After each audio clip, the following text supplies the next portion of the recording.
Hey, Minnesota Run Relay teams, thank you for registering for the second annual Minnesota Run Relay. We're really looking forward to seeing you on Saturday. This is the pre-race video. Number one, we're going to just include some extra things that aren't in the email, so please make sure you read all the way through the email and you go through each one of those links to make sure you have everything you need for race day. The email covers the race guide, your cue card, which is this. We actually have cue cards for each leg. This will give you turn-by-turn instructions. It'll go over the start times, and you'll get your start ticket in there.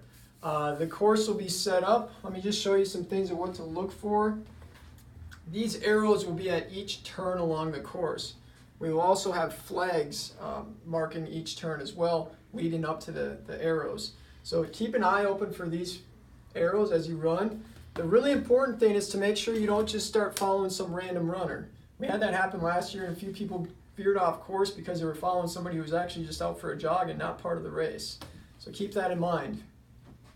All right, so starting the race at each of the exchange zones and at the start, you need to hand in your start ticket.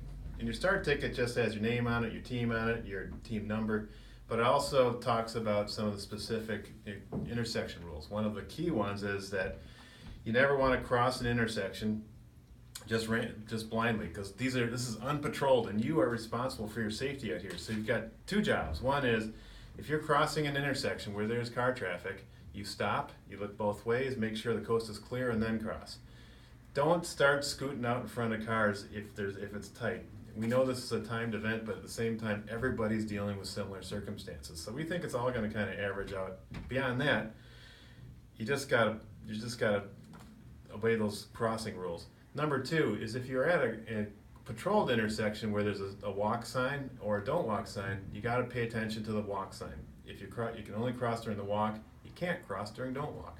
And those are just pretty simple pedestrian rules, but really important here. There are penalties if you're caught not obeying those rules, and they start with a 15-minute penalty on your team. So nobody wants to mess with their full team with a mini violation.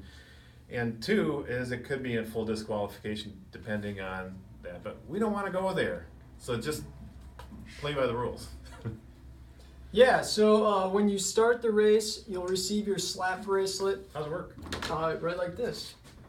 Hey, we did that once before. The first runner and the last runner, it's really important you'll have a chip on your bib. And so double check if you're the first runner that you have that chip on your bib, and if you're the last runner you have the chip.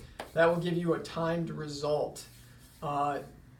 Your team is also responsible for providing support along the course. If you have a long leg and you're going to need water or something, make sure you make that connection with your team at that point, or you carry water with you.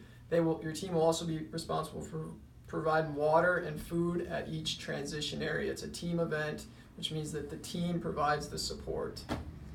All right, so you're responsible for planning all of your support during the day. That means your food and your water. You are 100% responsible for water, which means you need to carry it with you and have it in your car at each exchange zones for your teammates who are finishing, that kind of stuff.